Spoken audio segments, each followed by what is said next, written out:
అది is the explosion of the void.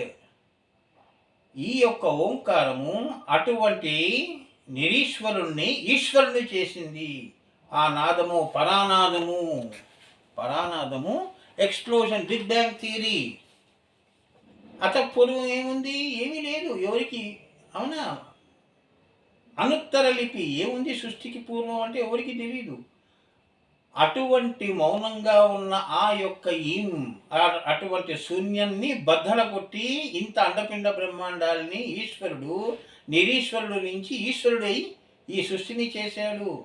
Explosion of the void. ఓంకారం ఎక్కడి నుంచి వచ్చింది? Explosion of the void. ఇంత సృష్టి ఓంలో దాగి ఉంది. అలానే ఇప్పుడు మనం అంటుంటాం కదా, నా మనసులో ఎన్నో ఆలోచనలు ఉన్నాయి అంటావు. అలాంటి ఎక్స్‌ప్లోజన్ సమయం వచ్చినప్పుడు నువ్వు ఎలా మాట్లాడతావు?